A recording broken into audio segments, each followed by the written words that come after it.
Hey there, everyone. I just felt like maybe recording a little bit about drawing and how to get good at it.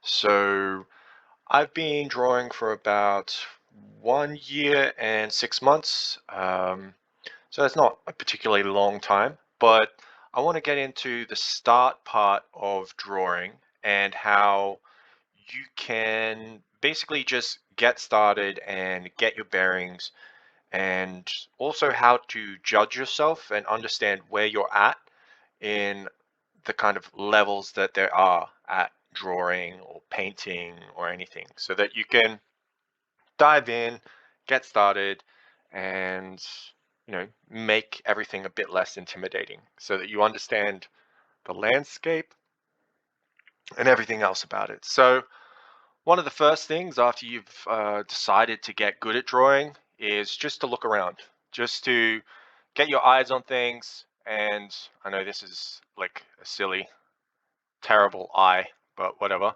So just get your eyes on things, uh, take a look at stuff, and basically just be like, oh, okay, here we go. We've got this way of doing things and that way of doing things, and now I kind of understand what I like about this. So watching different TV shows or different YouTube, just something just to make you be like, yeah, I love this. I love it. I love it. So that you just feel kind of good about what you're doing and feel like you can persist. So everybody's gone to gym and spent some time there and just gotten disenfranchised. If you get up lots of little love hearts and little reasons why you love something, then you can start to ask the big questions as to why you want to be doing this. So, like, why am I doing this? Am I okay with this being a big part of my life? Spending a lot of time on it and, essentially just becoming an artist rather than just being some schmo who's just trying to do it because it kind of seems cool and it's like, oh, that seems like luxurious and nice to be able to do something. So just getting out there and sort of asking that big question of why you love this, why you like it, and what your goal is. So for myself personally, my goal was I love stories and I love to tell stories and to be able to express them, whether that just be for friends at the start part, or whether that be something bigger, where it be to teach something or to help people understand, you know, exactly why I'm in this. So, step one in drawing, super simple. Just think about why you love it, um, what you want to do, and what your goals are. And if you think through that and you truly think through that, you'll have something inside of you that just drives you, that tells you to do what you're going to do and to be as good at it as you possibly can be. And that's going to drive you for a good portion of the journey. It's also going to help you develop habits. So if you look for something every single day, sorry about that. If you look for something every single day and you find something that you like, then that becomes a little bit of a habit that then ingrains you to always doing a little bit of art every single day. And that's how you become an artist, is doing a little bit every single day. And that doesn't necessarily mean drawing every single day. It just means thinking about it, looking at it, enjoying it, allowing it to take up mental space, whereas normally you might be thinking about all kinds of other things about your life. And sometimes you just have to like allow art to seep into everything that you do and everything that you think about. You don't have to have some super advanced understanding of art or anything like that. You just want to slowly appreciate art and you want to be open to the idea of increasing your scope with art. Like most people, they're like, oh, abstract art is terrible. And, why would anyone go to like a painting gallery or something like that? I just want to draw. I just want this goal. I want this thing and I want it now. Cool. It's okay. You're allowed to have that kind of view, but make sure, first of all, you get this love and goals part sort of sorted for yourself, okay? After you've done that, we just want to work on stroke. This is really simple. If you were to imagine, and sorry for my terrible handwriting, it looks like I'm having a stroke. So, all right, so stroke is really the thing that you should work on first. You shouldn't be working on like, oh, look at my smiley face. I can create like a smiley face, and oh, look, it's got a weird eye thing, and yeah, I can draw that. Woo! Like, yeah, don't don't even worry about like drawing something initially. Just worry about stroke. So with stroke, what you want to think about is, say, for example, left to right, right to left, um, up and down. You want to think about, for example, doing anti-clockwise circle, clockwise circle. You want to think about combinations of that. So, for example, if I'm going left to right and I'm also creating a circle, or if I'm going left to right and I'm also creating an anti-clockwise circle, um, you've got that combination, or I'm coming the other way and clockwise circle, uh, and anti-clockwise circle. Um, that gives you those combinations. And if you're going down and you're going down with like a anti-clockwise circle, going down with a clockwise circle, going up with a anti-clockwise circle, going up with a clockwise circle. This gives you an understanding of how to create basic shapes and patterns.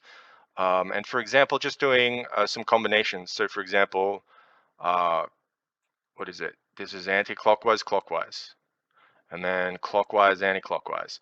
Yeah, that seems really simple and really stupid, but if you're going to be drawing, you're going to basically be doing this kind of thing, and then maybe you're going to do this thing, but then you're going to add like a little bit of a lengthening to the line, or maybe you're going to compactify this line by sort of like you're actually moving up as you're doing a semicircle. So you might be doing a semicircle, but you're kind of like crimping it in some way. So you're like, "Ugh," and maybe that's really hard. So maybe you just go like sideways instead, like sideways, like, oh, this is just like a rotation, but I'm just going to go sideways. And so figuring out how you're going to do specific lines um, with your stroke technique is kind of important. It might seem like really dumb, but until you kind of like get a flow of like, ooh, I can kind of do a line and smooth, and oh, I want to do this line and I want to do this line and then I want to do this line.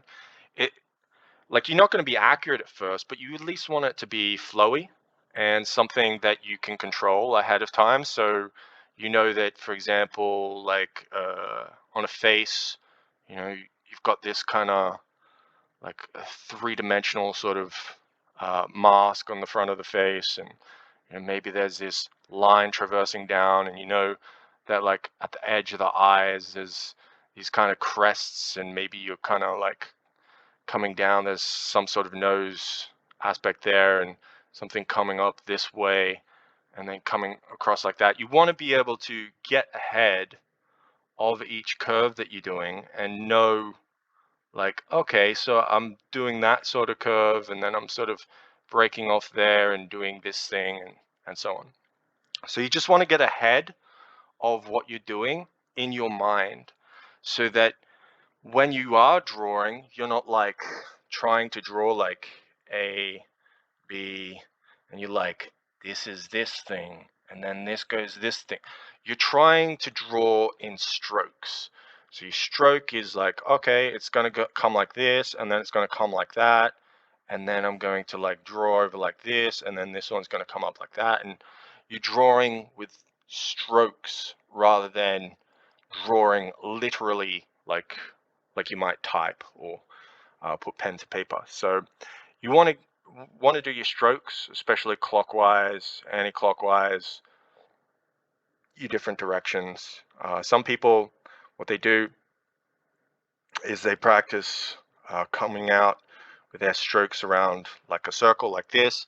Or you can even do anatomical sort of versions of this, where you think about the muscle that's being used and you just stroke along the muscle that you're using in this particular example, like crimping your shoulder blades, or turning over your elbow. Like this is turning my elbow up so that I can get this upward stroke, turning it up even more so I can get over the top of it. And then basically just knowing that I've got, like, in my natural pen stroke, I've got this kind of range, kind of naturally. I've got like, this is also supernatural that comes across. So my natural muscle structure as a left-hander is kind of okay with this structure. And then I have to lift my elbow up in order to get this structure up this way and to come down this way.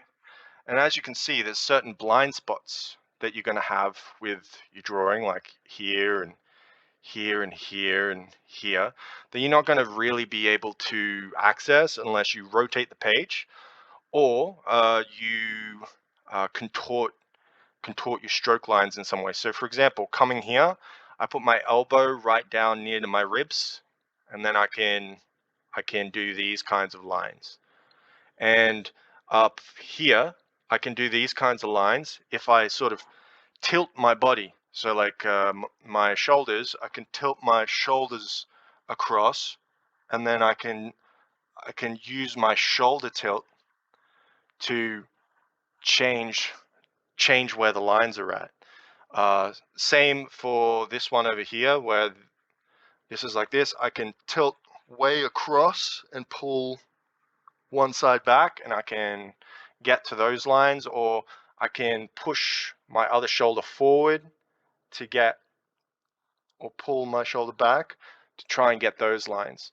And so sometimes you might have to kind of be a little bit of a rock star in how you're posing your body to cover, as I said, whatever your natural blind spots are, depending on which muscles in your back you're using. So they're going to be muscles that are in your rotator cuff, such as your infraspinatus, your supraspinatus, your teres minor, teres major. You can look up those muscles if you want, and basically figure it out, but you're basically going to have a star pattern as to what is your natural way of drawing stroke lines.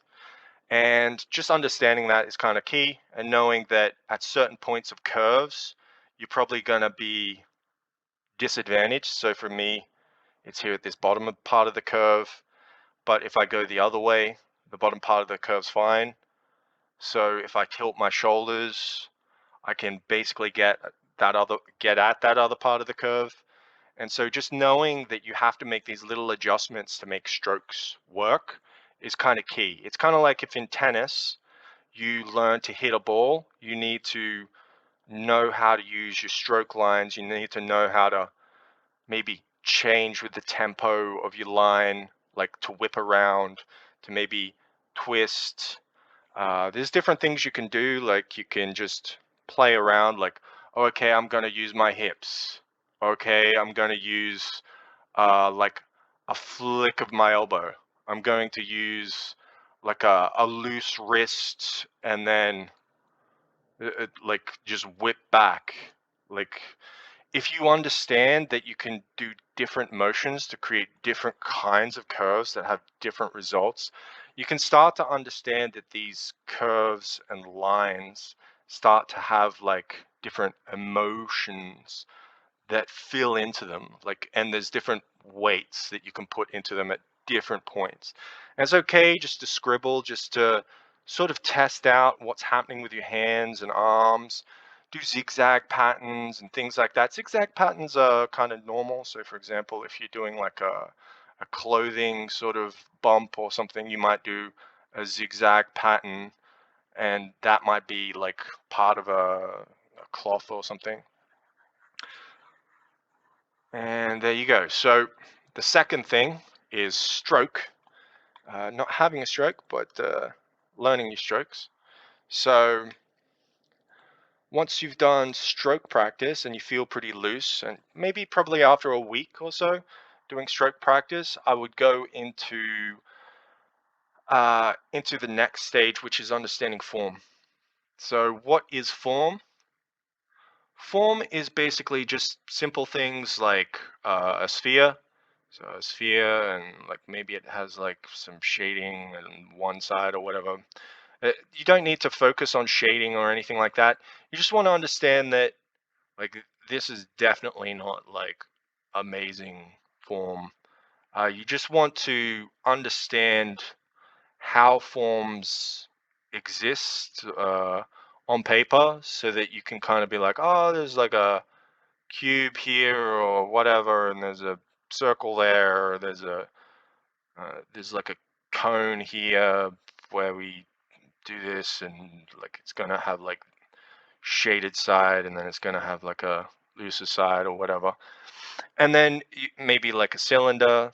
So understand your cylinders, like, oh yeah, you know that you've got an oval, and there's going to be a darker side and probably like a darker bottom, and it's going to like transition in a gradient that comes across. And so just understanding form. So form comes in three sections.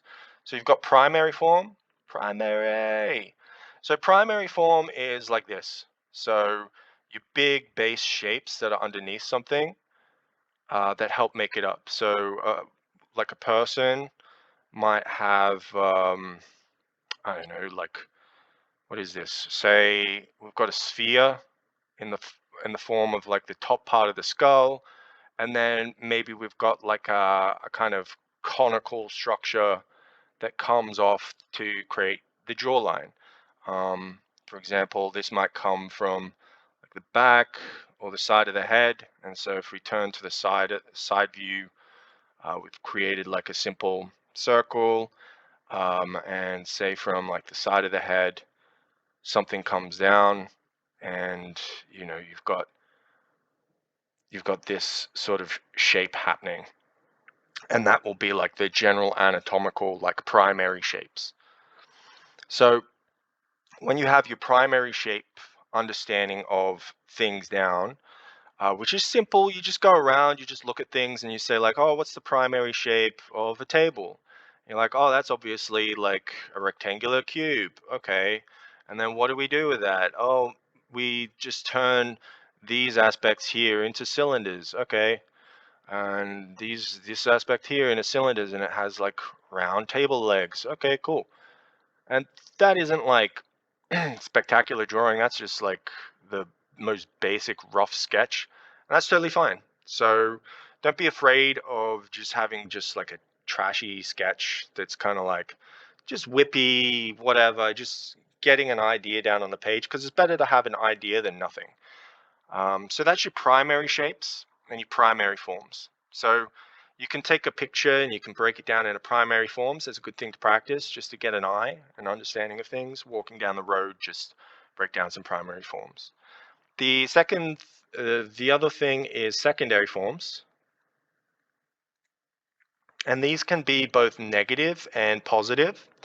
So, for example, a popular secondary form might be the eye sockets, where essentially you're taking away this portion of the geometric form. So maybe there's this here and this here, and then like an eye socket here.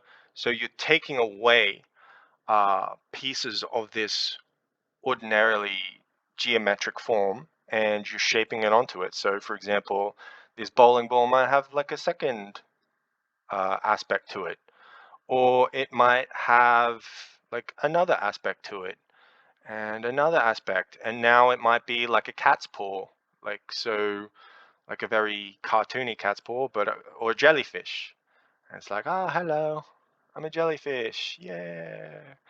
um well, an ugly jellyfish, but hey, so long as you have something, you can always play around with stuff and create what you want. So, or with this, where you've got this cube, maybe you want to like bevel the edges. So so that essentially it's like an more of an ice cubey thing that isn't like strictly the exact same thing that you had before, and maybe that helps you create, I don't know, a book where you're like, oh, okay, I can just kind of understand that this has this, and then maybe those are like pages, like whatever. So by adding secondary forms, you can add identity to different things.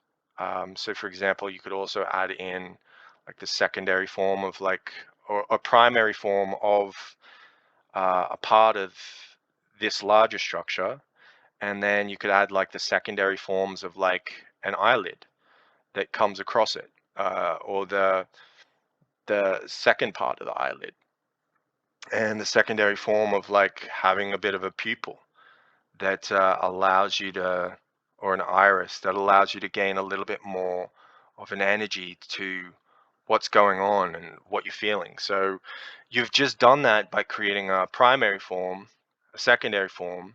You've just repeated the process on the eye, and then you've got kind of something that's happening. So you're not trying to just say, oh, how do I draw a face? I create a face and then I put on some like eyes. No, I want more complicated eyes. How do I do that? Like, no, no, no. You're just using strokes to create major forms. Um, and then you just use those major forms to, like, from your strokes to then create the secondary forms that then allow you to start to add, other little embellishments on top. And so in this way you can create like your different positions of faces and different positions of bodies and so on. So for example, a body, you could just say like, okay, here's a rib cage, here's like a shoulder girdle with like a shoulder blade on it. The shoulder blade is going to connect to like a deltoid.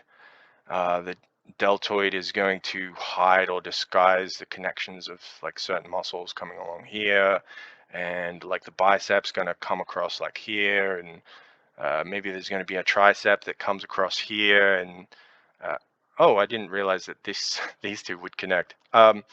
So um, then you can just say like, oh, this is essentially a cylinder form that I'm creating for this arm.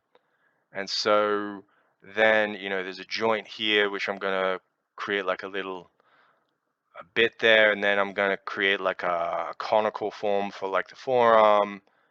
And yay, well, now I've got an arm, which is connected roughly to something that's shaped sort of at least like the human anatomy of a body. Okay, cool.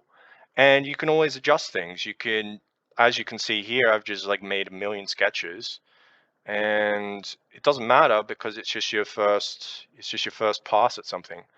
I shouldn't have that on kneaded eraser. There's like different erasers. Let's reduce the size. Whoa, that's way too small.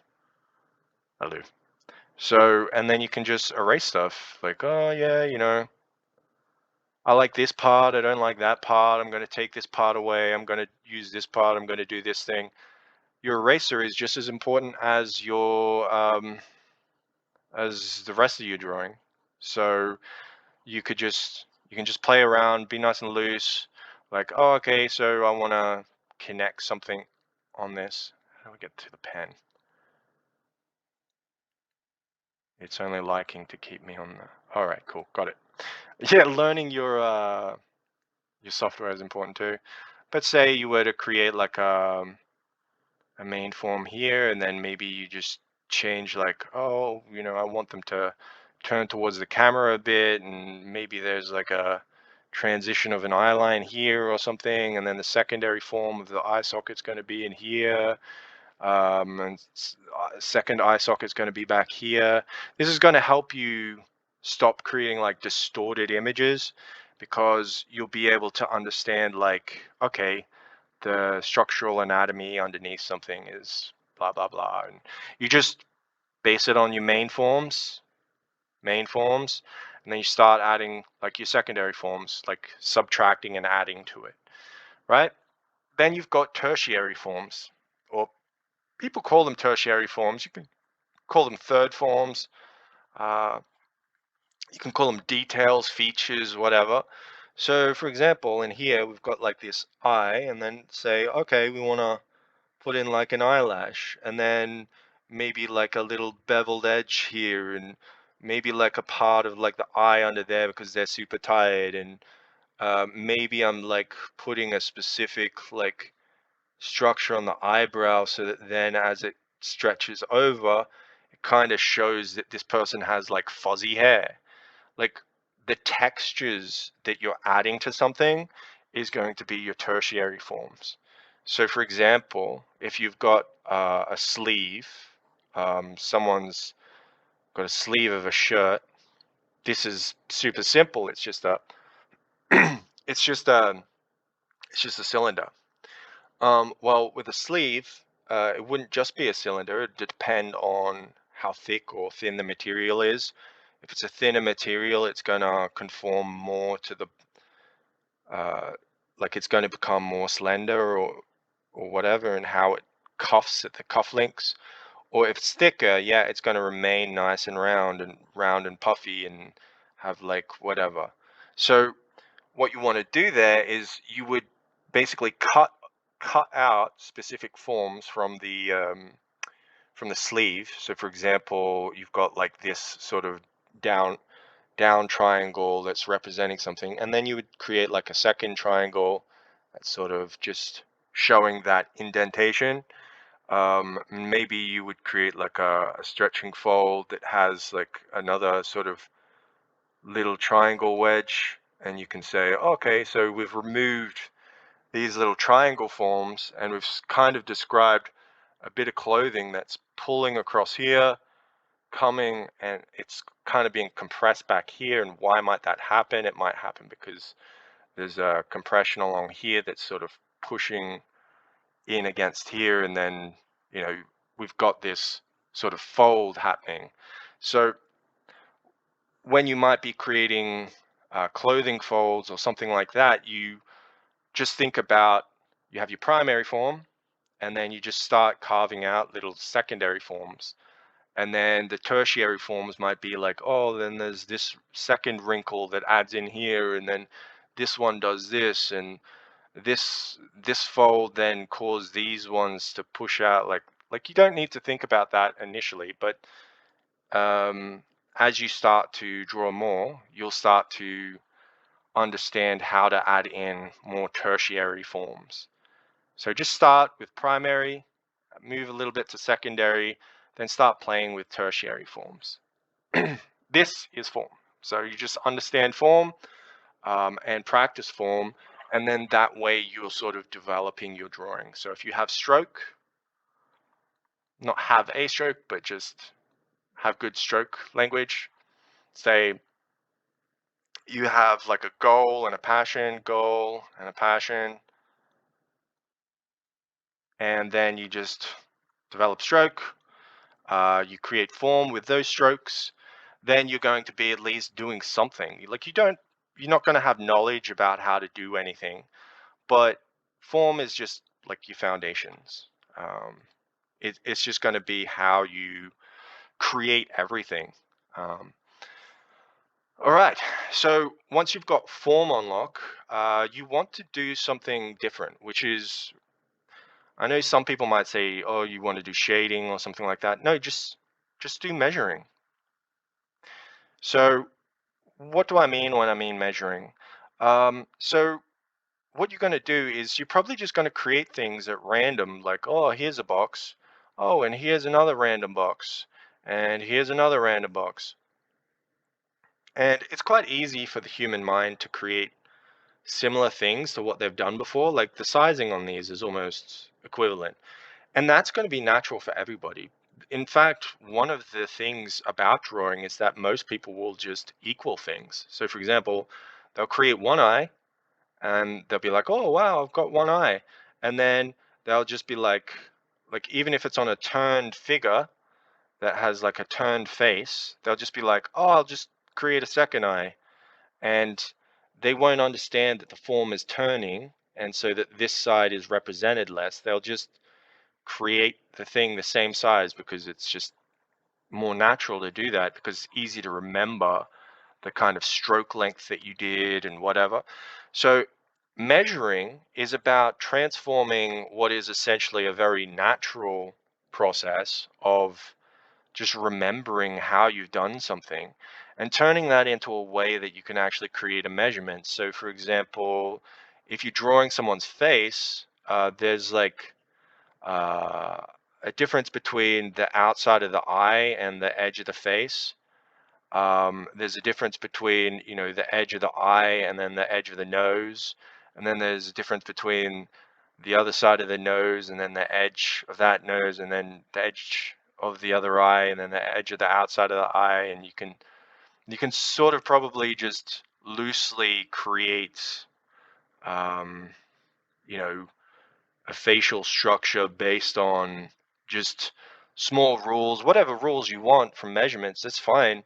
But when you look at something and you take reference of something and you want to draw that thing, you want to be able to control measurements just by feeling, just by looking at it and saying like, oh, it's kind of got this height to it. It's kind of got this ratio to it. Um, the way that this is structured is kind of like this. It's kind of got that shape to it. And to do that, you have to first start off. You get a reference. Let's say this is our reference, and you'll often see people that, like, they're painting at an easel or something, and they will basically stick their thumb up with a pencil on it, and they will just kind of like measure by eye, you know, what they're seeing. They'll just be like, what am I seeing over here? And then they'll bring this back over, like as they've got this marking on the pen, because their focal line is going to create like let's say, I don't know, like this person or whatever, and he's measuring whatever this is, like the shoulder line or something.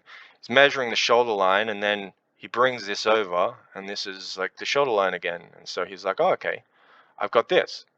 Now, what you want to do is you just want to spend a good amount of time, like after you've got bases of forms, just measuring.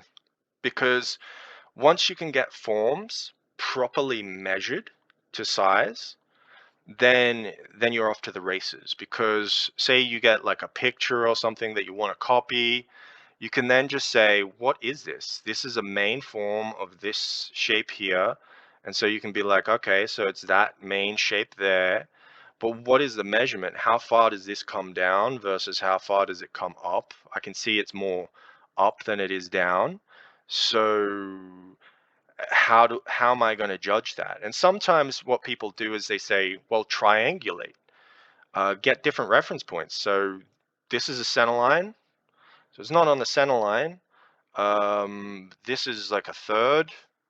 Well, it's not on the third. Well, how can I figure it out? Okay, so the halfway point. Let's try the halfway point. The halfway point gives me the bottom of the eye. Oh, that's cool. And then there's like a third structure from the middle and a little bit clipped off. So you're like, okay, so if I add on like a chin structure like this, which it seems to have that curve, and then I go like the halfway point, I can then take like a third here and a third here, and it's not going to go past there. And I can just give a little bit of an angle on the side, and then I can just create that. And now I've got something that is reminiscent, at least, of my reference material, um, which you want to be able to do. And say the ears come off at the same place, and they're kind of just like a very simple curve. Well, and this is halfway down on the bottom third. So if we break this into thirds, thirds, and it's halfway down. you know. So learning how to create a measurement and how to triangulate, it isn't as simple as it looks, but you can do this in like a week. So like learning to do strokes can take a week. Learning to do forms is like an infinite thing. You just continuously learn that. And then learning to do measurement is something that is probably just going to take a week. Like some people, so atelier type artists, they do a lot of measurement because they want to be very precise in how they measure. And it's going to be up to you how precise you want to be. But what I would typically say in measurement is there is one big problem. And I'll just explain this problem as simple as I can. So let's say you're drawing from one point and you say, okay, I'm going to draw to another point. And then I'm going to look at my reference and then I'm going to draw to another point. Let's just say there's a point here and a point here and a point here. And you're like, yeah, I'm sort of drawing to that point. I'm sort of drawing to that point. And then this one comes up here. All right. So that kind of comes up like this. And I'm going to draw to that point. And I'm going to draw to this point. Oh, okay. I'm going to draw to that point. And so you're creating this dot to dot sort of aspect. But in every single dot, what you might realize is you might be off by like this much, like 5% or something. And then being off another 5% in the opposite way, maybe that'll help you and get you closer to it. But now you've got this incorrect angle. And so people will often measure the angle as well as measuring the like the line. So you can also do that by tilting your pen. Like, oh, you're tilting the pen and then you move it across and tilt and add the tilt to the drawing, as well as doing the reference like, oh, okay, so it's coming down and then it's coming across. So you're getting the ratios from one thing and then you're referencing again with an angle, can help you stop getting this drift, which is like you copy it this way and then all of a sudden you've copied it this way, and then all of a sudden you're cramming this line in and maybe doing this, and then the face is completely off from where you wanted it to be. So there is an exponential way that errors kind of like count towards each other and they start like adding on and compounding. So you don't want to have your errors compound, and in order to remove the compounding of your errors, ooh, what the hell is going on with it? Instead of compounding your errors, I could have done that a simpler way, to be honest. Um, Instead of compounding all your errors, you want to be able to conceive of the whole form and then kind of just add add your lines, adjust your angles, uh, add them together, go back to this line and come back to that, and sort of crisscross over so that you know what's happening with it. You're like, oh, I'm gonna touch here and touch there and touch point here and touch point there, and then this one's going to relate to this one. So everything should be communicating with each other. And so as you get better at measuring, the more that the different points communicate, the more accurate you'll be. And it's going to take a little bit of time for you to be able to do that, because you're probably going to be hyper fixated on what you're drawing, like a line. Like, oh my God, I'm just focusing on this line right now. I need to get this line right. And then it curves like this. And then you'll just totally lose everything else. So just understand that if you hyperfixate, you will compound your errors. And that if you cross relate and you sort of just take little bits and pieces at things, you can take a little bit of piece, a little bit of a piece, and then you can kind of be like, oh, okay, here's the whole form, here's the whole idea, here's the structure. I have the main sort of form structures, and I can say, I can subtract and add and remove to this part, and then subtract and add and remove this part, and then I can add to this thing, and then add to that thing, and then, oh, I want to change it because it's a little bit off. Like, doing that is many times better than just trying to create one and done turn.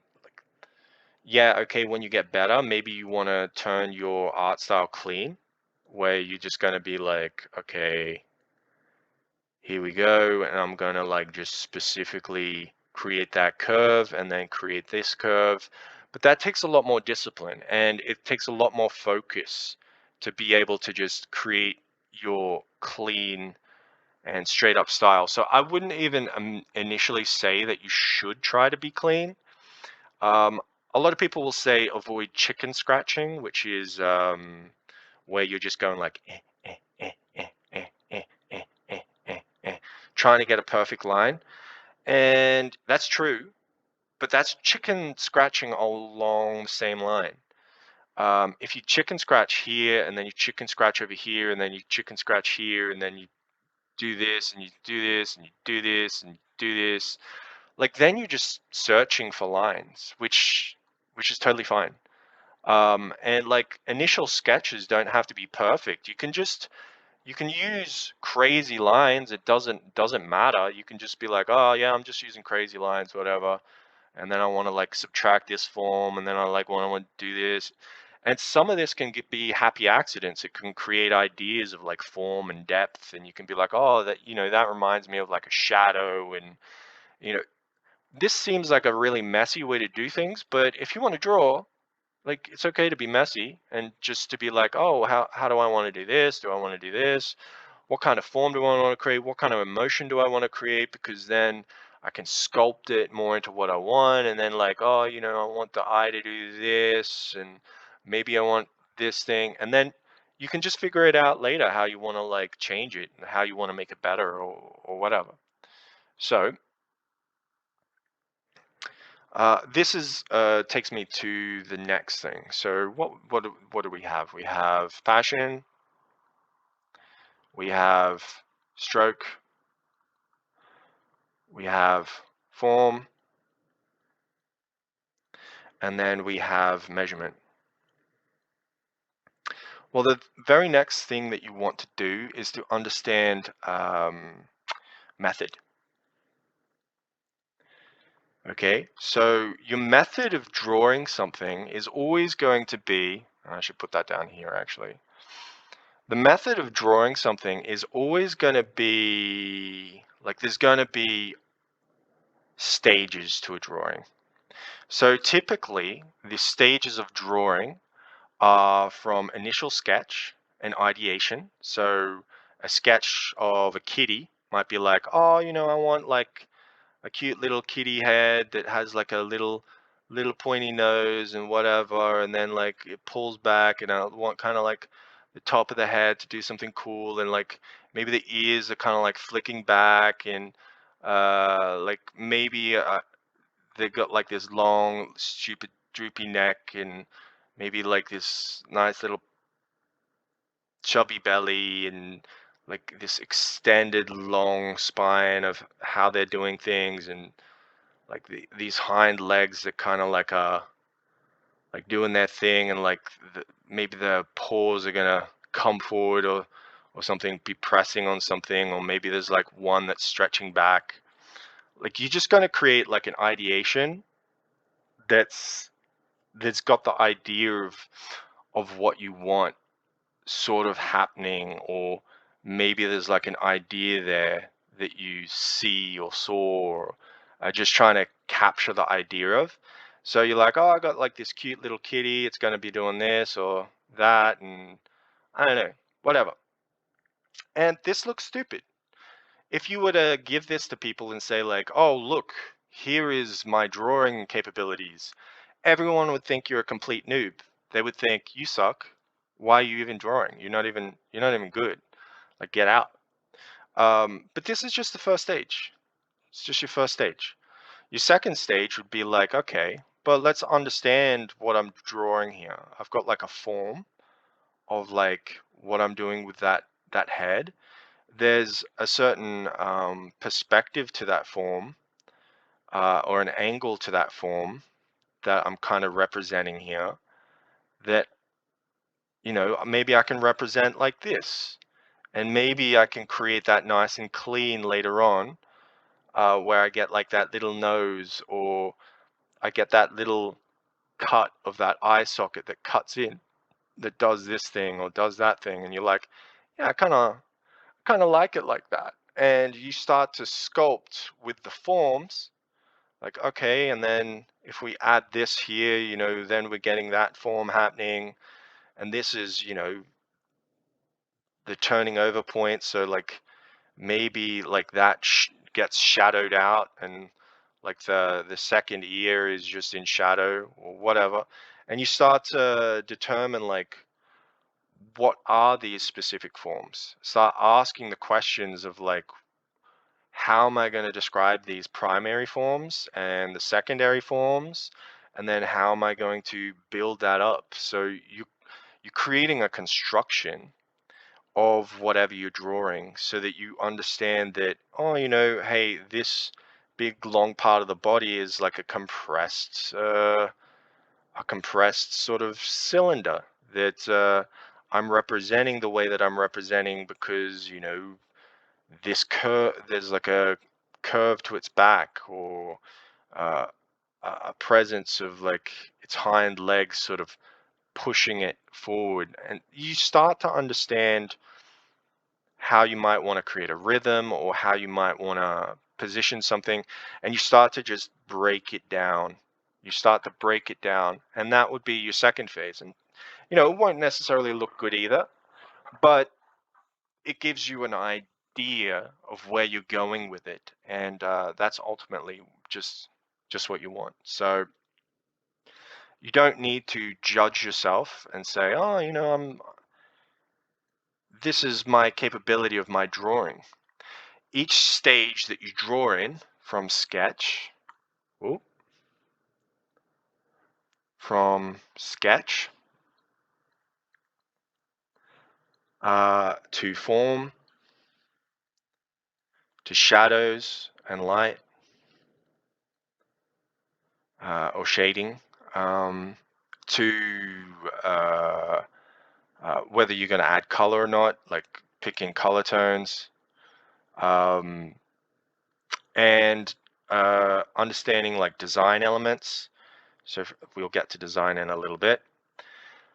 You just start to understand that, and then as you start to develop it, if you've got a good enough measurement, if your measurement is good enough, you're always going to be able to correct errors with reasonable accuracy, because you're going to be able to look at it and say, that's off by a little bit of a measurement, and so I need to change that a little bit. And so you can just iterate and change because your measurement is good. And if your understanding of form is good, then the basic ideas of what you put down is going to be good enough.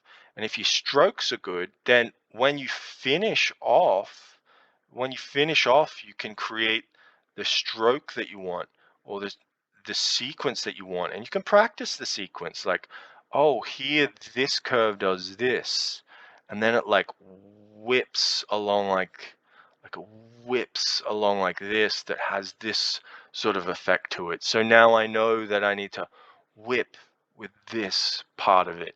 And so you get your strokes right, you get your forms right, you get your measurements right, and then you process through a method where you ideate, you create the forms, you get your shadow, you get your color, you get your design. So design is the next step. So design is basically understanding how you might want to compose a figure, and how you might want, like, what shapes might be good. So for example, the cat, like maybe you're like, oh, I want the cat to be looking up at something, like, and it's just curiously looking up at something. And what is it up here? We don't know. Um, but I just want to represent the form of the cat as it's sitting on its haunches, and like its tail is flicking, or whatever the hell it's doing. And you can double check everything. Like you can go to references and then just check that, make sure that the way that you've drawn the anatomy is correct, whatever. And you're just like, okay, well, here's here's the cat, and it's just sitting there and it's doing its thing, and it's just looking up. And you're like, okay, I like this idea, like where it's just a cat, cute little nose, and it's just looking look maybe it's looking at the camera, and it's like, oh, that's a grumpy kitty, and it's just looking down at me saying like, oh, you're terrible. And you're like, okay, so maybe the design I want is, you see this part here of the nose, maybe this is the small element, this is maybe the large element, and maybe this is uh like maybe this is like maybe actually this is the medium element, this is the small element, this is the large element. And you break that down into like rules, like, oh, okay, so it's more interesting to have a small part, and then like uh, a medium part, and then like a larger part. And now I've got like a design. Like there's different features and principles of design, but small, medium, big is an idea, and there's different things, and like also different ideas of like rhythm. So this kitty has like a rhythm that's sort of driving through, and then there's like a second rhythm that's like creating this tail flick. So you're like, okay, so the idea of this composition is that it's essentially drawing the eye this way. So maybe you're going to have something like there's something off in the background, and he just doesn't give a shit about it. So he's just a cat that doesn't care. And maybe this person's off the side of the page because your design idea is just to keep that person like unimportant, or as unimportant as possible, because the cat is awesome. And so that would be your design choice. And like you're setting up your composition or your structure to aid your design ideas. And so you could be a terrible drawer, but if you're an amazing designer, you can create magical little ideas that sort of pop into your head, create that for people, and them to be like, oh, that's actually really wonderful. So when you are drawing, or you're trying to get good at drawing, you just keep in mind, have like a good passion, know how to create stroke lines and so on, create forms and like secondary and third forms, measure correctly, understand that a drawing is part of a method, a sequence like sketching, form, shadow, color, design, and then rendering. So rendering, adding texture, adding clean lines. Like you wouldn't do that until you have the design solidified. Like if you understand what the design is, then you clean it, then you render it. You don't just do all that process from the get-go, because then you're just putting too much on yourself. It's just too difficult. So uh, you every single person that ever draws, unless they're like an extreme master or something, they're going to look kind of horrible, like beginners in their sketches sometimes. And you're going to be like, that's not good. And you'll see people put on their portfolio um like really clean sort of second passes or third passes, where they're not doing so many searching lines, and they're like, oh, this is confident. Or they'll do something that they're very confident in, and they'll represent that as like what they're doing. But ultimately, everyone wants to create something that's in their mind, something that is part of themselves, and makes you think like, oh, I wanted to create this idea, but then I couldn't. And a big part of drawing is figuring out how you can represent what is in your mind uh, into reality. And a lot of people that are starting drawing are probably just going to think, the way to create what's in my mind is just to follow a formula of how someone said to draw something. And so they've said to draw it like this, and so therefore I have to draw it like they draw it if I'm going to make it look good. No. What you can do is you can just break it down into components, and just little necessary pieces. And then you can just say, well, I want to structure it this way or that way. And you can just slowly start creating whatever you want. So, for example, faces. Faces are kind of important, and it kind of takes time to figure out how to draw a face because there's so many different components to a face. Um, and see here, I'm just doing searching lines. But the idea of this is if you search and you're willing to drop enough ideas, drop enough of those ideas that you initially had, you can start to experiment with the design of what you're doing so that you can have an understanding of like, well, what am I doing? Why am I doing this? What kind of what kind of idea am I going for? Like here, it's cross-eyed.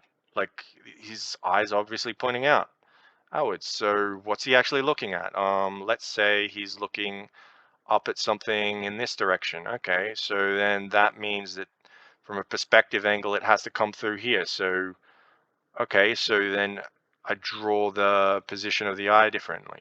Boom, now it's reading that is this person's looking across this way.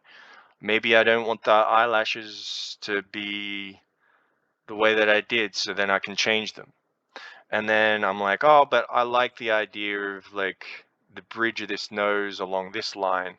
That's kind of cool. And then like, oh, maybe I'm just gonna lift up here, just underneath this eye, so that we can see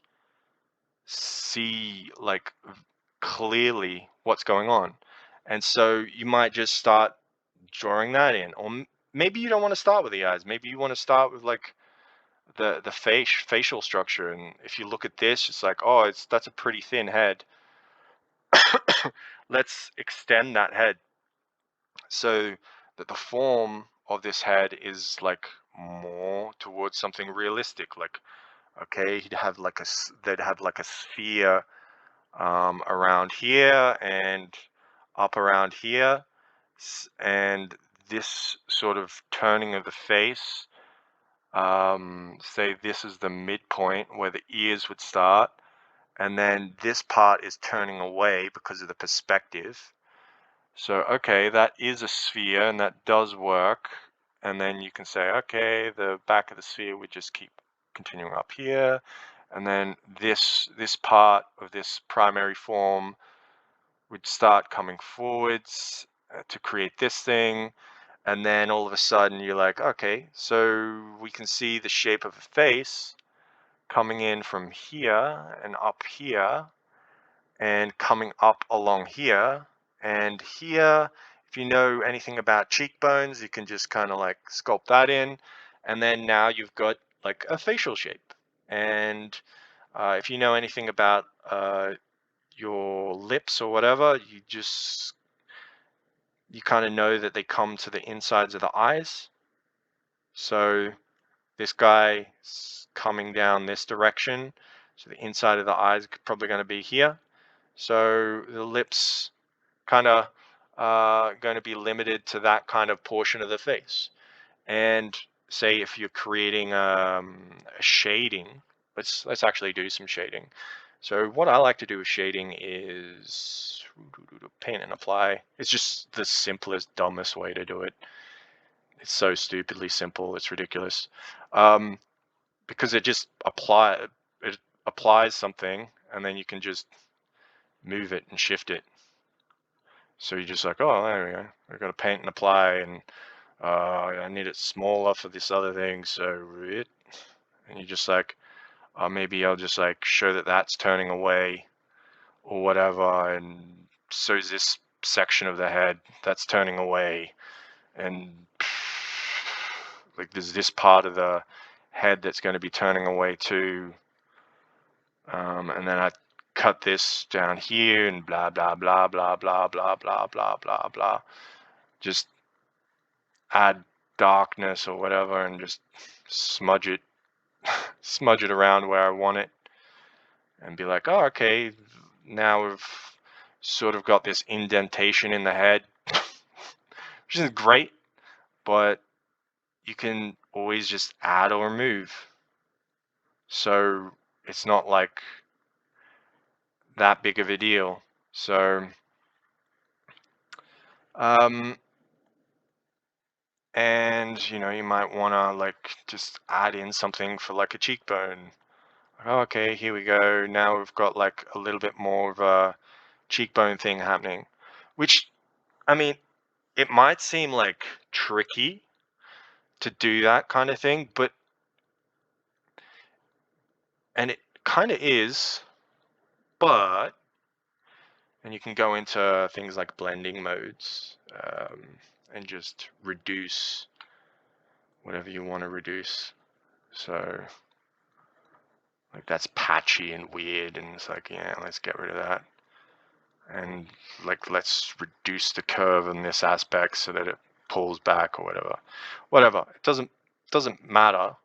And say you get whatever you want with your shading or whatever, and you've got like a basic outline of what you're drawing. And I don't know why I'm being so purposely terrible at this, but you can gain ideas from things that you've already added. So you've added something there, and then you're like, oh, okay, maybe I want to add this thing here, and what do I want to do with the hair? Well, let's start with a bowl cut. Whatever. Everybody hates a bowl cut, but maybe we want like a Lego hair. Whatever, doesn't matter. It looks terrible. But you want to then consider what design you're going to be doing. Like, how am I going to be doing this specific design? Like, who is this character? Why are they like doing whatever they're doing? And what do I actually want to be saying? What do I want to be describing? And you start asking those questions as you're drawing. And then you're like, well, ultimately, what I want to be happening is I want in the scene this thing to be happening, and this other thing to be happening, and this whatever to do whatever. And so you then change up whatever the main focus of your drawing is and say like, well, I actually want, it to be, I don't know, some like random person looking up at the stars or something, or looking up at something that's worried as to what's happening. It like doesn't matter. Like, whatever your pictures are, they should be throwaway enough that you can just create shadows, light, changes, and just don't freak out. Just like, okay, there's going to be a dark spot underneath their neck. There's going to be like a different kind of structure to like their neck muscles, and like what the shading is like along there, and I can kind of sculpt that idea, and here we go, we can just make that do that thing, and then this part, just maybe add a bit more whatever to that. And you can just create what is essentially your first look at something that gives you like the primary form. It gives you the primary idea of the design.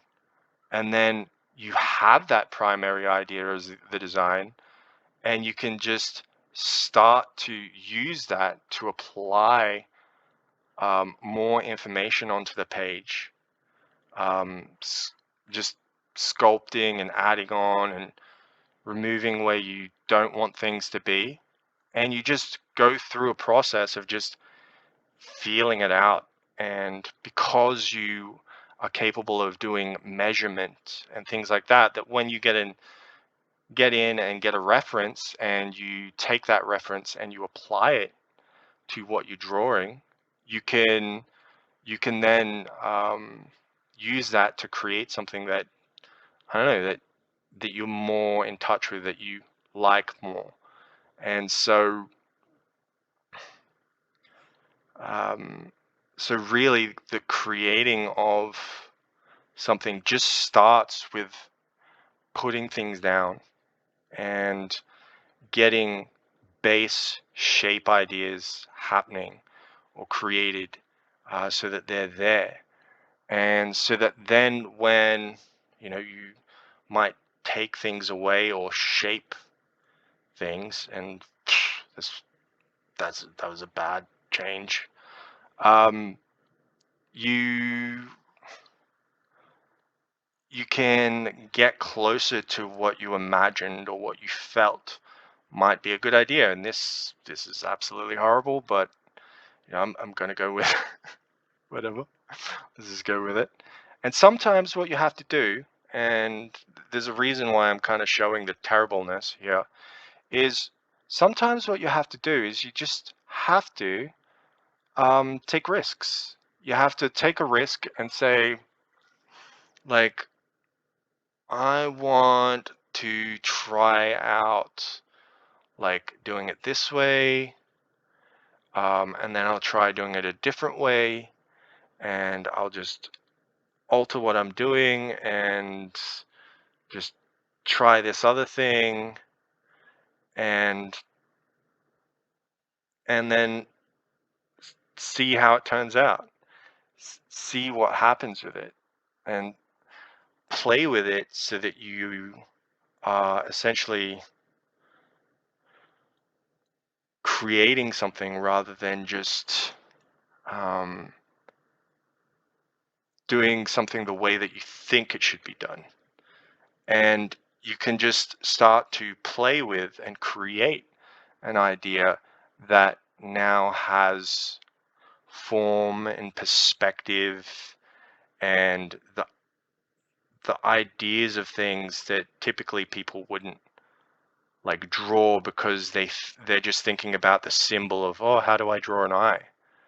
Well, you draw an eye by obviously just removing parts of that form, um, but you also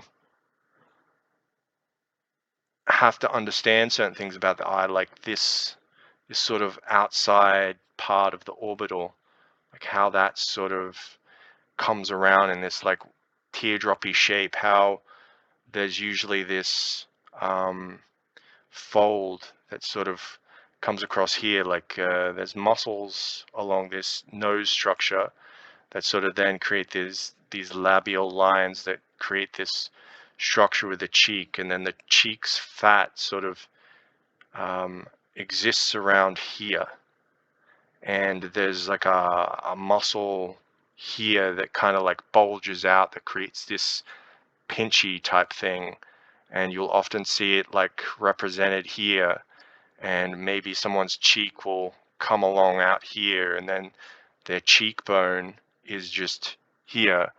And so you'll start to understand like the specific parts and components to a face that are necessary. And this like looks hideous when I put that on. You can just remove it by blending it out or whatever.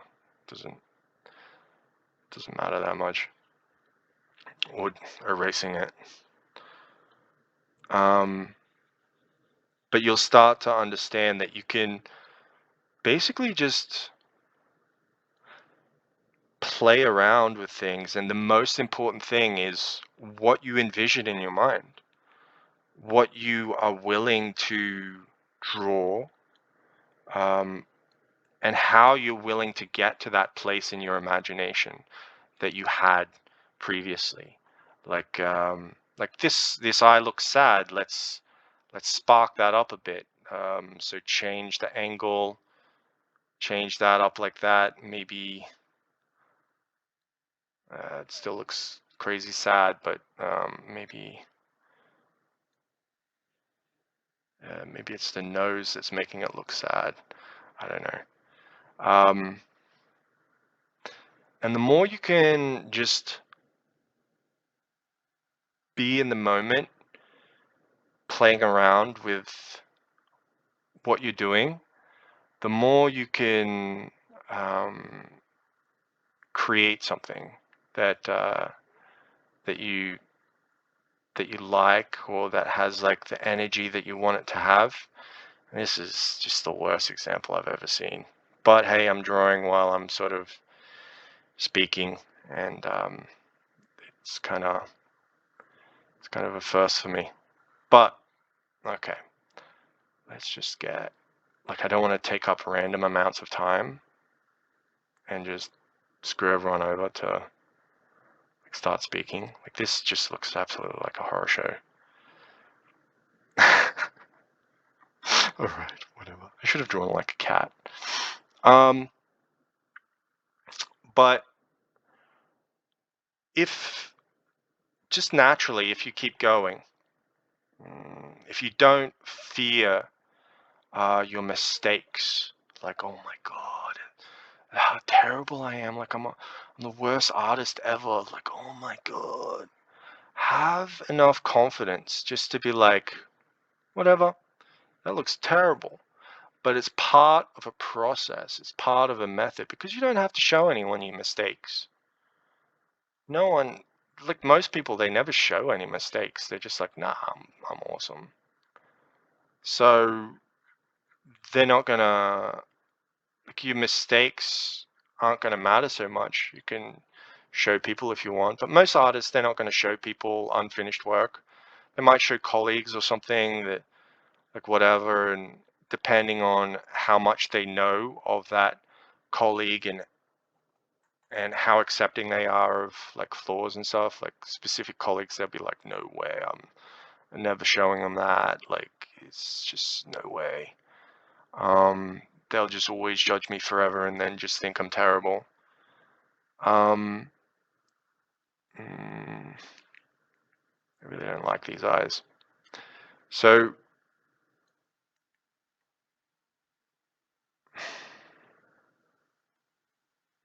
such lazy eyes.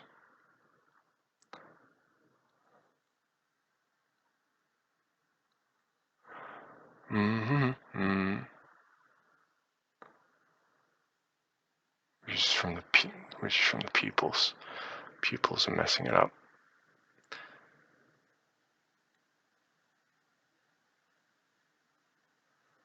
I'll like change that. So you notice I'm doing like some stroke lines here, kind of just playing with stroke lines. And you can tell, like, oh my God, there's a certain part of that just looks horrifying. Like, oh my God, he's just undressed a mannequin and then made it into this horrifying figure. But what you'll notice is that as you add more, it does that less. It does that less, because this is what I mean by method. And it's kind of why I wanted to show it this way. Even though I was kind of like, oh my God, are you even going to be able to do it? Like, it's just going to like be so horribly bad, and then everybody's going to be like, why would I learn from you? You're a mess. Which, I mean, I've been doing it for a year and a half. So, you wouldn't be wrong. Wouldn't be completely wrong. But the idea is that as a person who's learning, there's a difference between how you are learning from, your peers and people that are just learning alongside you, and learning from experts. Because your experts, they're going to understand about a lot about like all different sort of things, like the different compositions, and the the thing that you, I don't know, like that you're lacking or whatever.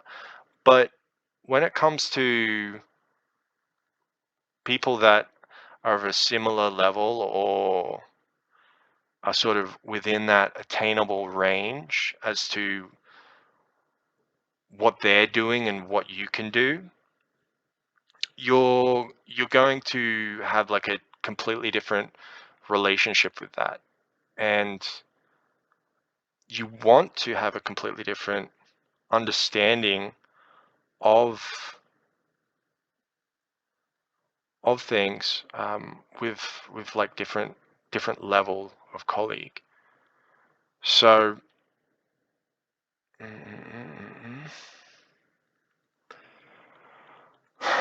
So here I would start deciding about like shading choices or something like, oh yeah, let's delineate the difference between this portion of the chin, side of the face, whatever.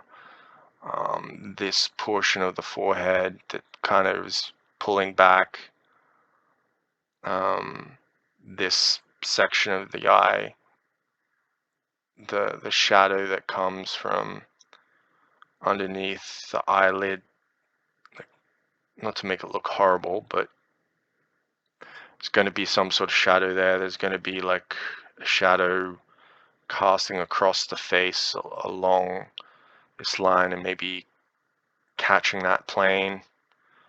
There's going to be like at least some shadow here. There's going to be a shadow like along this side. And if there's like an eyebrow here or something, I don't know, it's going to be up more.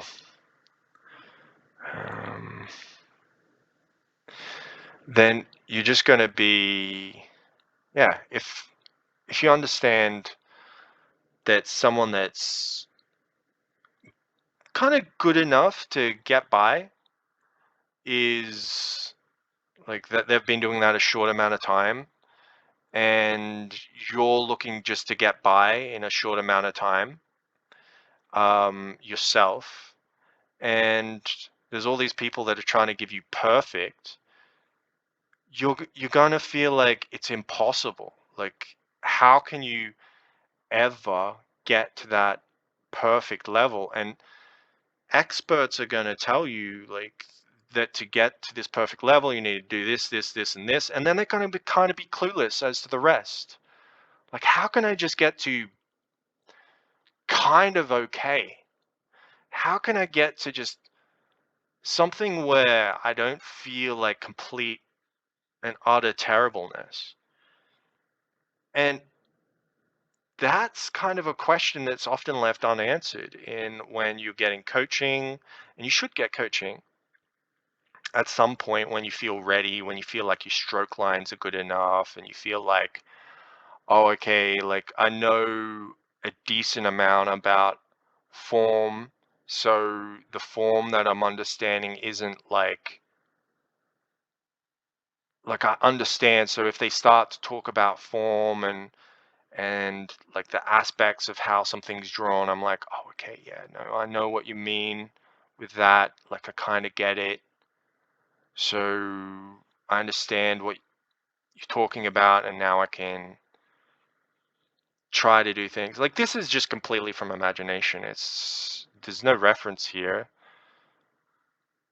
and it's still horrible, don't get me wrong, but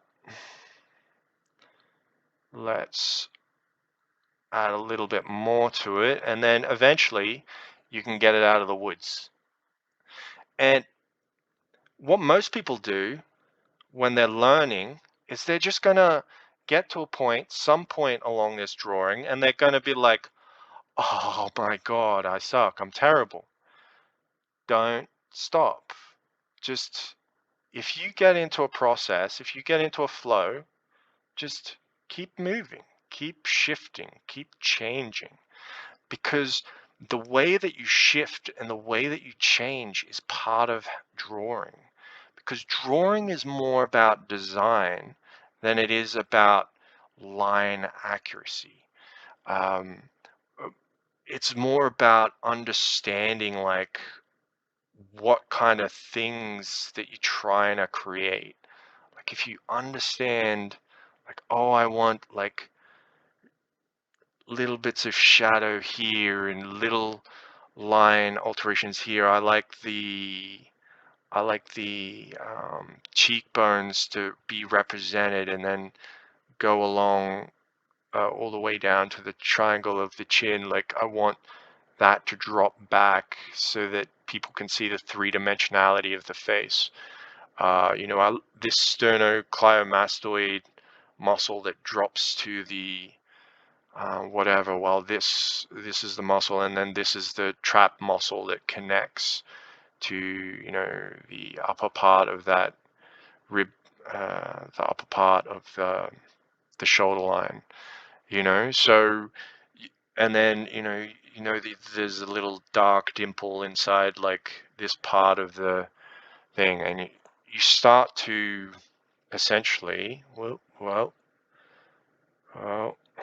move this blend. Okay, I probably need like more darkness here to be able to blend it into something. Maybe I can pull the darkness up from here, and maybe from that hair there, I can pull that along from there, and then you can start to understand what you're doing, the way that you're sculpting, the way that you're adding secondary forms, so that you're not afraid, you're not scared about like, oh my God, I'm gonna like mess it up. Like, what if I mess it up? Like, you're gonna add more work for yourself. That's what you're gonna do. That's the reality of it. If you mess something up, then there's more work to do. And if there was work to do anyway, that's not anything to be afraid of, because there was always going to be work. There was always going to be work to do, whether it be that you need to learn more because you're trash and you need to get good first or whatever. Like, so what? Or you can just resculpt until it starts to function. And this is what I mean by method. So some people are going to have a crystal clear, perfect, refined method. They're going to get it straight away. But as a newer artist, you're not going to get it straight away. You're not going to understand immediately what you did wrong or what the mistake is in the drawing that's making it look weird. So you're going to have to like spend a little time. But so long as you're understanding a form and stroke, and you start to get a better and better idea of what the design is as you start, as you keep drawing and sculpting whatever you're doing, you start to be like, that's how it works. That's how this specific drawing works. And so we can reshape it how we want to, because now we start to understand what's important to it, what breaks it, what makes it more interesting. And that's what you want to do. You just want to, like, I'll pull this into here so that there's a little dark zone. I'll pull this across from here. Like, this isn't necessarily the best technique. Me just randomly pulling things with like blending, but you can just kind of, you can understand that when it comes to drawing, you don't need to be perfect. There is no perfection in drawing. There is only how far you push a picture towards its refinement. And this is so important to understand as someone who's just learning. Because if you think that you're going to create a perfect picture because you just followed a line around the face properly, because you measured it right, that it should just magically work out, well, why is it going to magically work out? You've got to like render it down and like start like perfecting little aspects of it, because if that doesn't happen, then everything's going to be loose, or it's going to be scrappy, or maybe you're going to think that because it's loose and scrappy that you need to be perfect with your line strokes or whatever. but you probably don't. You probably don't need to be perfect with your line strokes, and you can just sort of make do and reposition things and re-understand things and just slowly edge towards what you want the picture to be, just by a degree of persistence, not massive persistence, but just a degree of it, so that you can at least make it somewhat passable, so that it has information on it, that you can use that information to create the actual refined version of an image. Ba, ba, ba.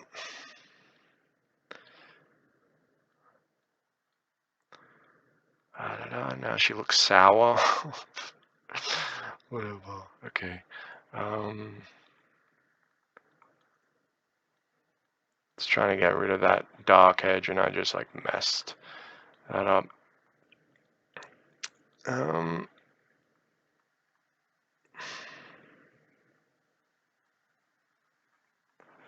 right, get rid of that line, get rid of these messes, push this back, sculpt this chin back,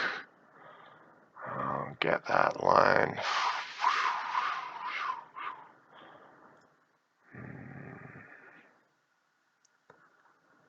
And then through and along here, and then along this eye line. Maybe you want this shadow to come.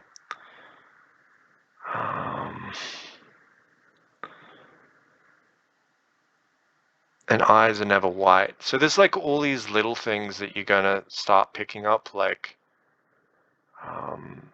what the general tone of eyes are, or what the general idea of like the facial shape is, and you're going to slowly be able to just push things in the direction you want them to be. And there are tools that allow you to push things. So for example, what is it, liquify? What's this? Ugh. Let's make that bigger. And you can just move things around, like, oh, that's okay. And oh, there we go. Oh, there we go, there's a position. Oh, I'll just lower this side of the eye because it makes her seem more sincere. I'll lower this part of the eye too because whatever. But oh, it's too low, so I'll move that up. And then you can just fix it up as you go.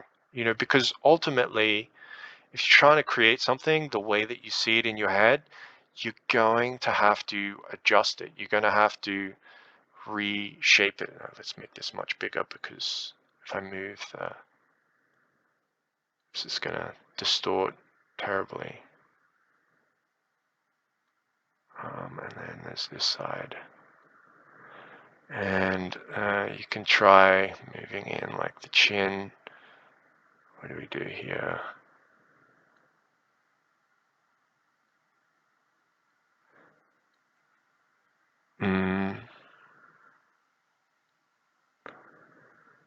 What about the eyebrows? What are they doing?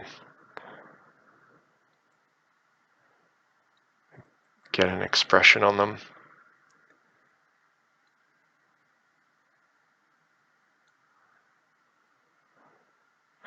And yeah, so this is kind of like a trashy drawing or whatever, but you can just kind of see from this idea that essentially when you are drawing anything, even if from imagination, that it's the ability to sort of recombine, readjust, understand form, secondary form, and so on, how you're designing that form, that is going to be the thing that makes something work or not work. You might think like, oh, it's about talent and people having talent. And it's really just about whether they stick with an idea and when they change it, when they adjust it, what their taste is. And so if they sort of figure out what their taste is for the picture as they're designing it, they they're going to be able to design something that's better than what they initially just came up with, because practice makes perfect, and thinking through things makes you better at what you're doing. So, strokes, you sort of line weight, and you don't want to just be doing it like I'm doing it where everything's on one layer. You might want to like actually change layers so that you have like your line art on a different layer than your shading, because then you can use like your layer properties and actually adjust things rather than have them be totally like horrendously dependent on each other like this is. But what's with this girl? Like, let's change her hair, because obviously the hair is gonna like. I think fingertip is actually really good for hair. It's, it can be bad too. Like it can just look really fake. So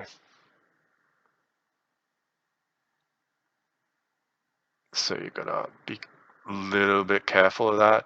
Like look at how fake that looks. Pretty fake. But you can also use a thin gouache brush. I kind of like the thin gouache brush. That's kind of a good way to use it too. But you can also use color picker and control your gradients that way. And okay, what's going on here? Like, do I want that to happen like this? And then this one is like pulling down, right? So I need like darkness.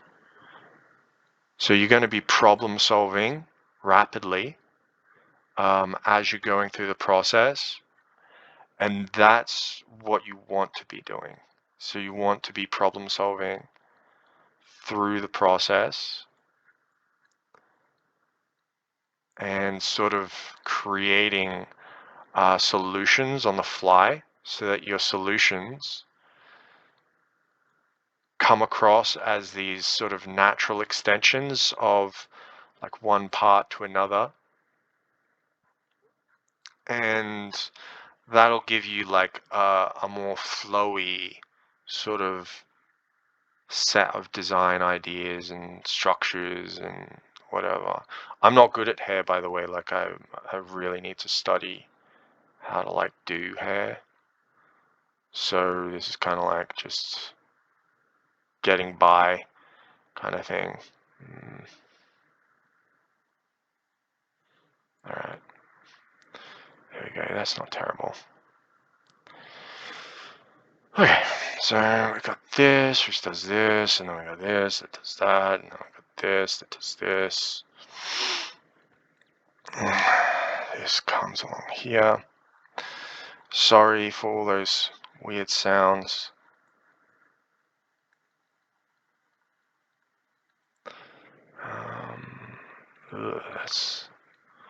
That's not the best. I really messed that up by putting it there. Yeah. Let's drop that back.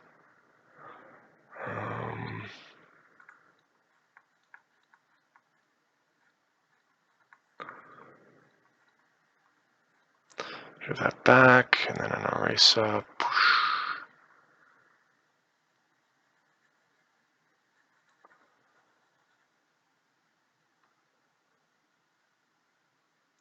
Oop, I just completely erased like important parts of the line. Who cares? Woo! No one cares. So what I'm just saying is just understand the form, the stroke lines, you will have to understand shading to some degree at some point. Understand like different parts of the form, like what the structure of like the specific parts of the face are, or anything like that. You kind of have to sort that out, and eventually you'll have to come in and zoom in and clean up lines, like, oh, okay, so we want this to be like a very sharp sort of line, and then maybe we want to like taper this in like this. So then I've got to remove some of this other stuff, like you see this stuff. So to remove that, maybe I color pick, and then I just cut that off like that. And then, look, oh, color's changing, color pick. Because you can just blend it out later. And you're like, okay, how do I want this shape to go? Do I want it to go like a peacock's tail kind of thing? Oh, that changed color, so let's shift this. So that's nice and there. And then what's this color? This color maybe? I don't know. Let's get in there with a blender. Let's reduce the size. I'm just using the minus button on the keyboard. And you can get in there, and then as you start to refine more, things will become much cleaner over time. And so when you are drawing, you don't need to create a clean, perfect image right away. And this is what a lot of people are just mistaking their drawing for. Like, oh, I'm terrible because I can't create what I want right away. But that's the thing. The way that you create what you want is you've got to see it in your mind. You've got to see that this idea, once seen through, it can be cleaned up, it can be clarified, it can be added to, removed, subtracted. And that's kind of the point of being good at drawing, isn't that you never make a mistake, but that you can clean up these aspects, that you can say, okay, well, maybe that isn't working. How do I shift this shape? How do I change the stroke pattern of that aspect? How do I, make this part more alluring? Like, what do I want to do with this? And you make those choices, and then you can go in on detail and you can just break them down. And in doing that, you'll eventually get to a spot where it really starts to take on a shine. And you're like, I love that shine. I love the way that this part works, or I like this aspect of it.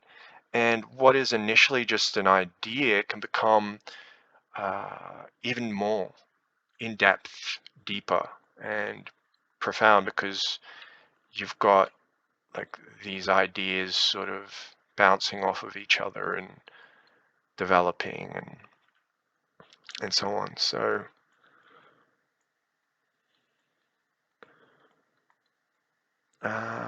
yeah, in order to draw, just get the basics down. Stroke, understanding that method is a big part of drawing. Like, this is a terrible method. Like, well, what did I do here? This was just like a terrible method, because it's not really a method. I was just literally experimenting with how I'm doing it, and it's not the greatest. But say you figure out a method, you can even get someone else's method if you really like in a pinch. But I wouldn't. Why bother? It's better to learn about like methods and their positives and negatives by just experiencing them than, you know, getting all sort of bound up in having to be perfect. Like, don't be perfect. Allow yourself to be vulnerable and trashy and like not good enough. Like, it doesn't matter. That's part of drawing. It's part of drawing to kind of suck. So, and like I said, even like really good artists are gonna have crappy sketches. Like some sketches might be amazing sometimes, like they're just on fire and they just like feeling it, like wow, whatever.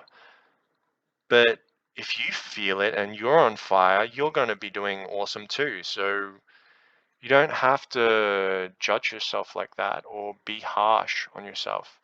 And when you are just first learning drawing, I think there's a very real threat of just telling yourself you're not good enough and you just need to ease up on that.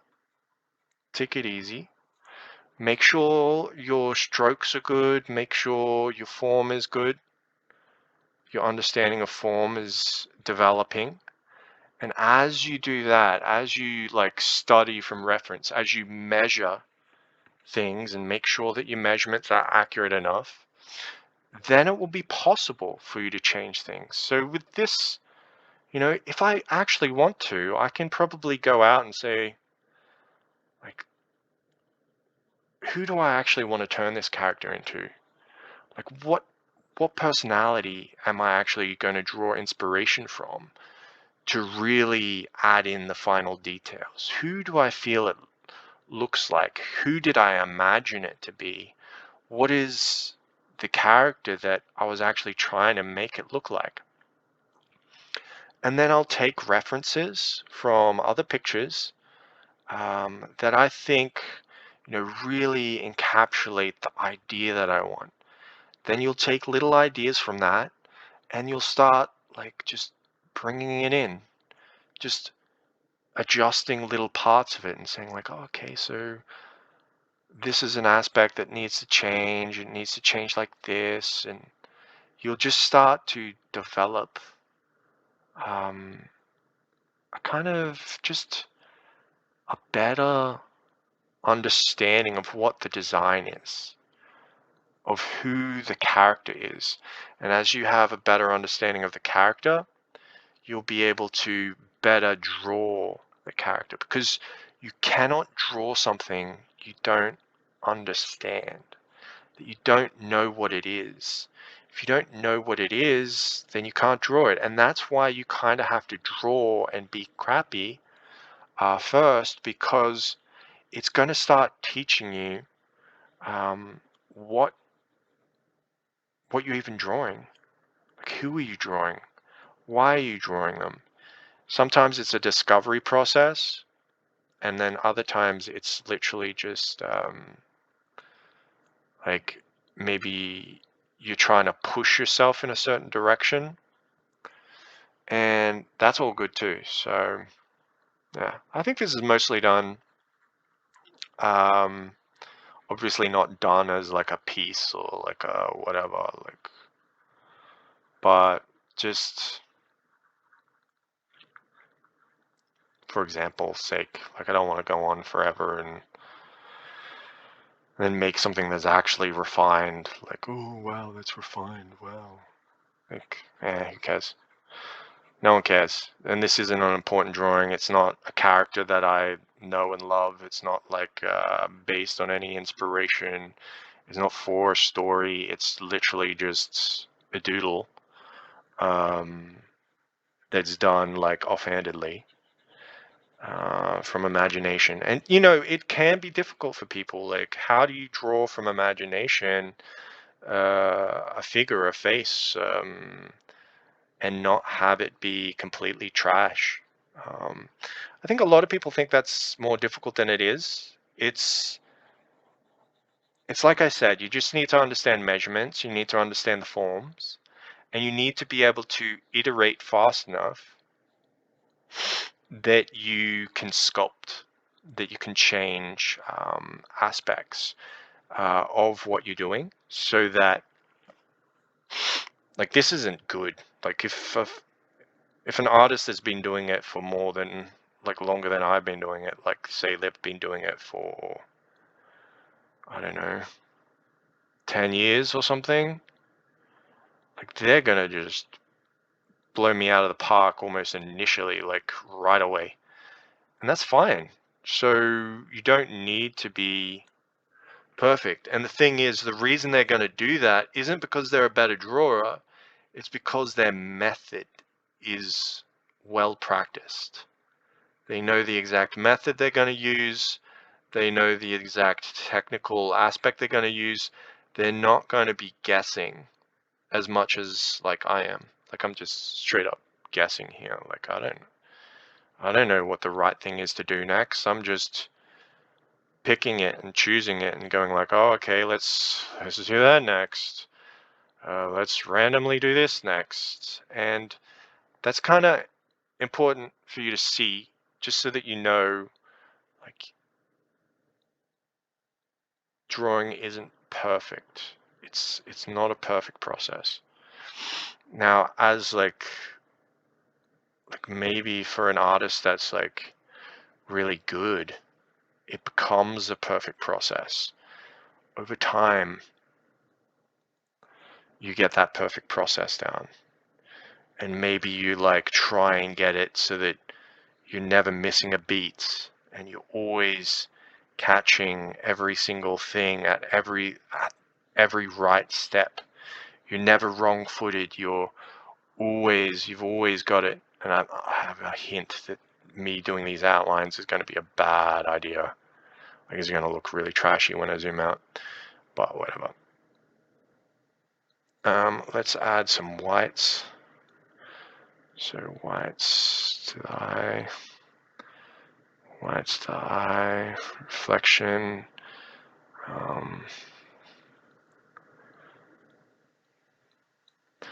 I don't know, whites. It's probably the wrong place to put whites, to be honest. Oh god, because it should be over here where this is. Anyways, whatever. And then maybe not quite white, but just a line under here for like the skin.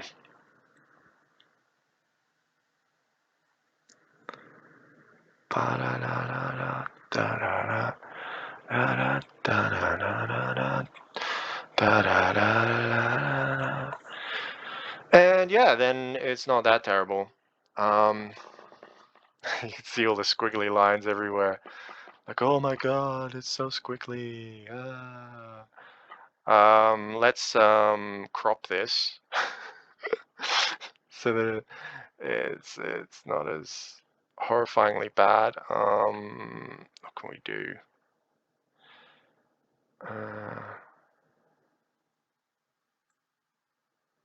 Whap. Whap.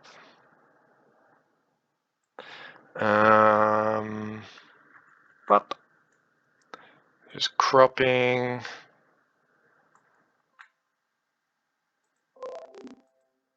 And paste that in, and then I don't know. You can do all kinds of transformations and stuff too, you know. But say like I've got this chick, and I don't know, maybe she's gonna be like reduced down here or something. I don't know, what is it, like a thirds composition?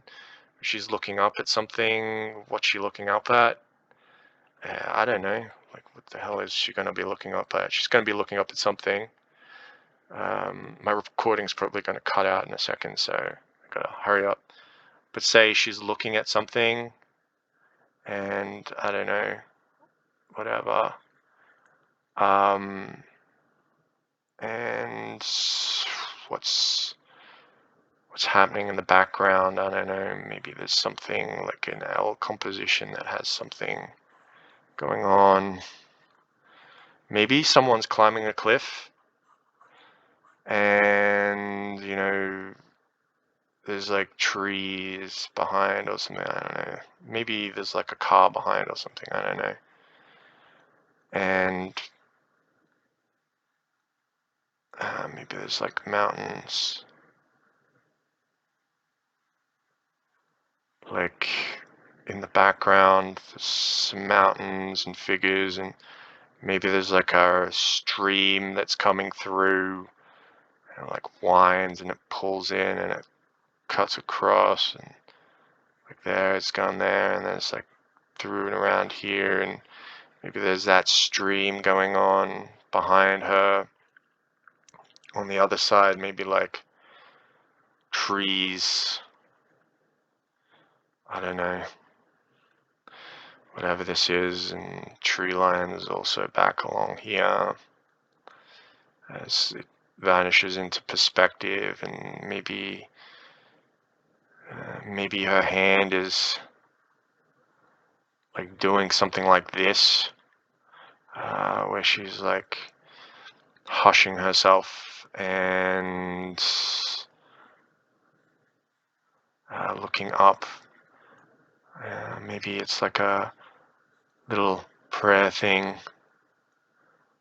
I don't know. So there would be her like collarbone line, and there would be like a drop in that thing, which then creates the shoulder line here, and then the shoulder line across there and here, and then the breast line would start coming out here. So perhaps breast line would be going along here. Da, da, da. Don't really need the breast line in this, so that goes across there, and then behind here, and this here, and maybe there's like something that shows it's coming into the foreground, like maybe a backpack. I don't know, a backpack, or like a squirrel, maybe, that's like looking at her. Maybe it's a fat squirrel, I don't know. Or maybe it's a bird, and maybe it's like pecking at like, I don't know, something, or maybe it's, I don't know. You can see I've just like really abstractly created that. It doesn't even really matter. Maybe it's like a tropical plant or something, I don't know. Like you'd have something there, and maybe that drops back into like this smaller horizon point along here, and then this rocket crag, like, I don't know, the crag does this, and maybe there's like an indent that causes something like here, and then I don't know, maybe this just cuts in, and then it steeply climbs up, and maybe this is just like gotta get rid of that.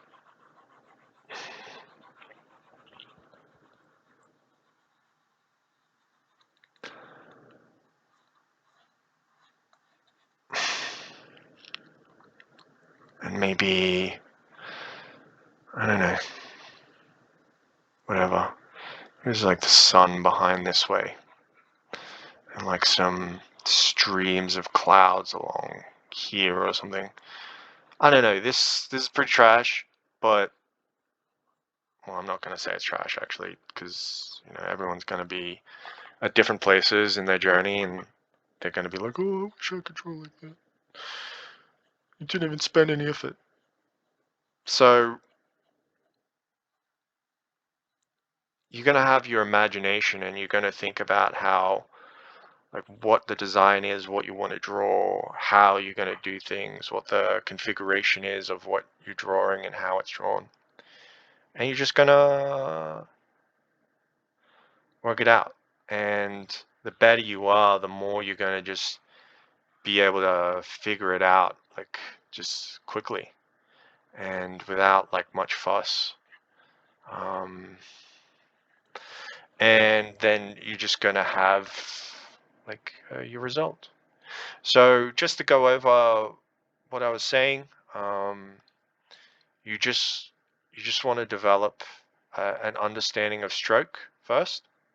So develop your stroke, because your stroke is going to help you, like just drastically. It's going to help you, and also the idea of method as a part of drawing, rather than being like, ooh, I need to draw it perfect right away.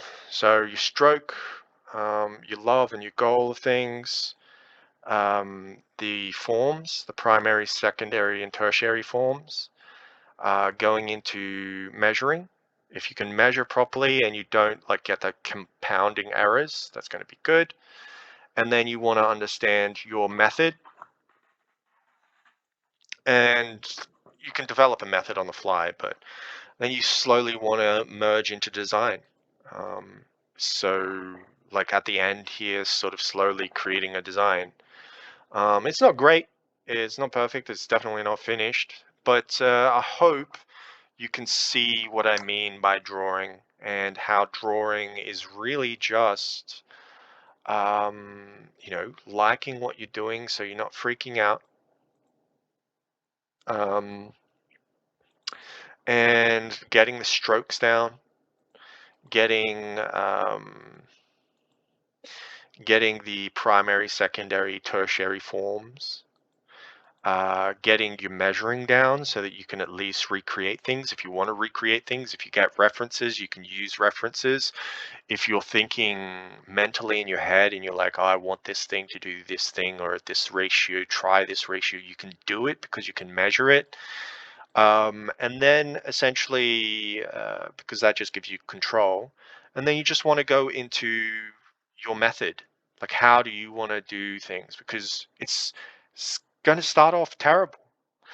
And by the end of your method, then it should look like something that you want it to look like. And that's basically it.